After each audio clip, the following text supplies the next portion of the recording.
Hi, my name is Ariel. I'm a member of YCC. I'm going to introduce historical places of my hometown, Bangakdong. Here there are 5 places that have historical importance of 3 different historical backgrounds. Before we start, let me tell you how to come here by public transportation. Take line number 4 from Seoul Station to Sangmun Station, which takes about 30 minutes. Now we're saying that you're starting from Seoul Station, and after you took the public transportation and came to Sangmun Station, and then you should take bus Dobong 6 and get off at Kim Soo-young Literature Museum. Then our tour will begin. Since the tourist sites we're going to go has historical importance, please be careful not to damage the places. Smoking, eating, and flying drones will not be allowed in the places. Especially be careful not to take off your mask and apply hand sanitizers often.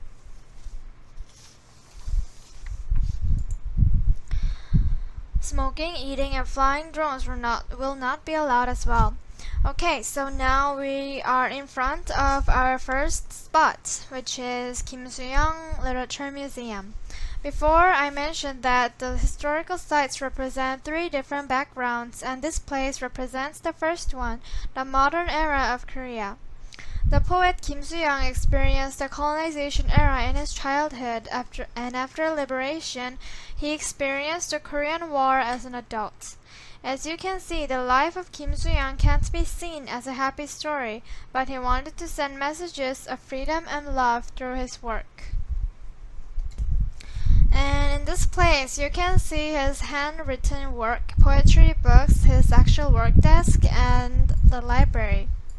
So, if you see the screen, the face of a man in the middle is his portrait, and the table underneath on the left side is his actual work desk, which I told you before, and the paper on top of that picture is his handwritten works. Kim Soo-young actually started his artistic work at dramas, then he moved on to writing poetry.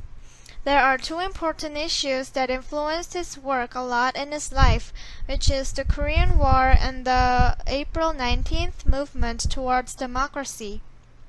The first one made him truly feel the importance and meanings of freedom, as he was kept in prison during the war. The next one gave him a feeling that the sky and ground was unified, as he heard the large waves of voices of the people and citizens shouting for democracy and freedom. I guess he was very overwhelmed by the people during the revolution. And because of these issues, he started to show his thoughts actively. And these issues are also very big cases in the Korean modern history. And after this, Kim Soo-young started to shout for love and freedom through his stories. He criticized the shadows of modern civilization and gloomy actuality, as modern Korea was full of contradictory and haste. However, he didn't forget the power of love for life and social justice. Since this poet's life and work mirrors a lot of Korea's history, it might be difficult for you guys to understand the full meaning. But if you focus on the hope and love he emphasized in this work, I guess it would be much more easier for you guys to understand, because gloomy times always exist in everyone's lives and in every country's history. Okay, so now we're going to move on to our next spot. Okay, so now we're on to our next spot, which is Bangakdong Ginkgo tree. I guess it would be difficult for you guys to see what's so special about this tree. And actually, this tree is more than 800 years old, and it's the oldest tree in Seoul. This tree is a natural monument of Korea, and it is said that this tree was planted during Joseon Dynasty. It means that this tree represents our second historical background, Joseon Dynasty. Joseon Dynasty was found in the 14th century, and it is our last dynasty.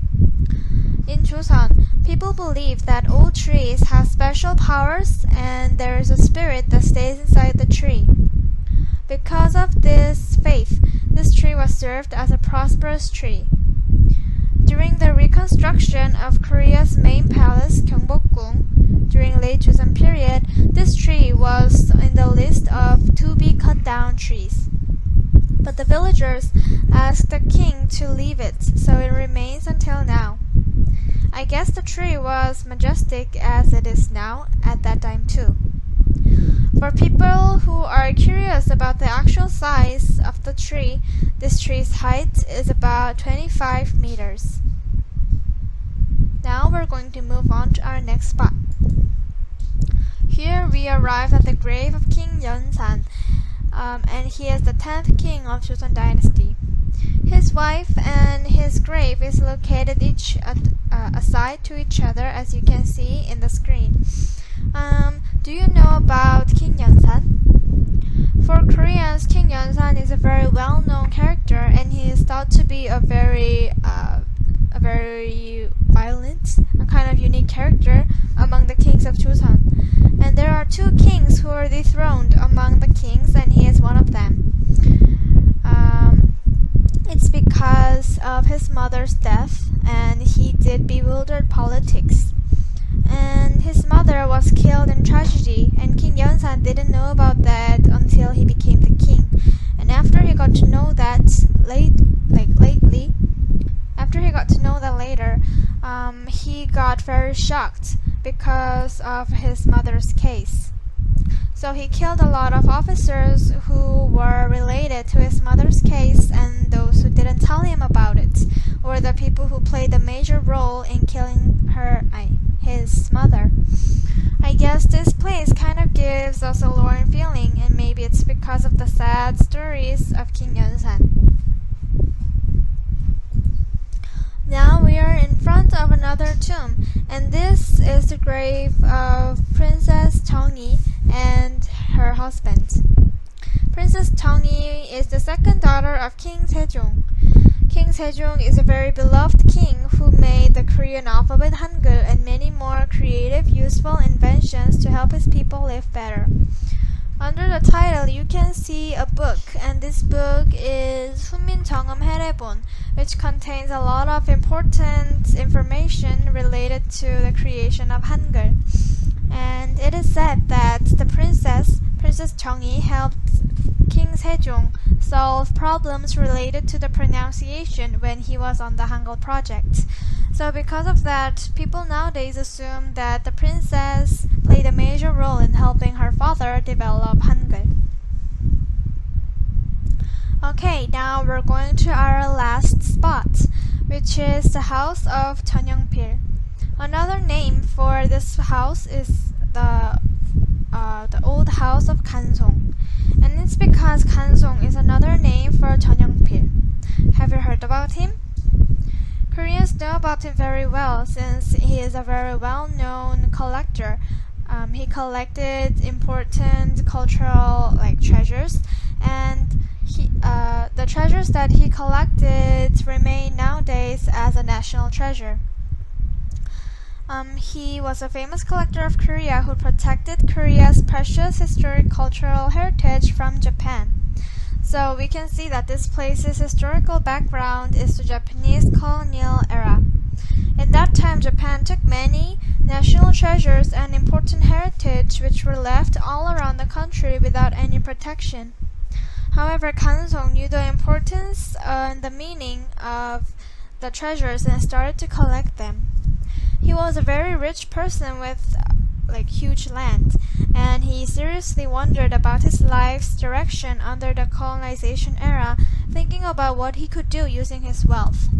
So he started to collect important treasures, and he paid a lot of money to the owners so that the owners wouldn't sell the treasures to the Japan but to him. However, many people around him laughed at Kansong Jeonyeongpil because to them his actions seemed meaningless and they could not understand him. However, he kept collecting heritage, including 훈민정음 해례본. And actually, if you see the screen, there are other treasures that he had collected as well. This picture is the picture of 훈민정음 해례본, and this house you can see the grave of him and his wife. After his death, this place was renewed by reconstructing the damaged pieces. And if you go inside, you can see the grave of Kansong Jeonyoung-pil and the grave of his wife, since they're located each aside to each other. And also there is a private well called Seokjeong, which was used by his family and himself. Okay. And now I guess our tour came to an end. How was your tour today? I hope this tour made you feel as if you were on a vacation despite the situation created by COVID-19. And I hope that this tour gave you an unusual experience by learning about the historic places that is not well known. As you can see, there are other various historical places, including like Gyeongbokgung Palace or like Deoksugung Palace, that kind of well-known cultural heritage sites. And there are other historical places located in various parts of Korea. So if you have a chance to come here, try to visit many of them as much as you can and learn about Korea more. Thank you. Thank you, and I hope you have a nice day. Goodbye.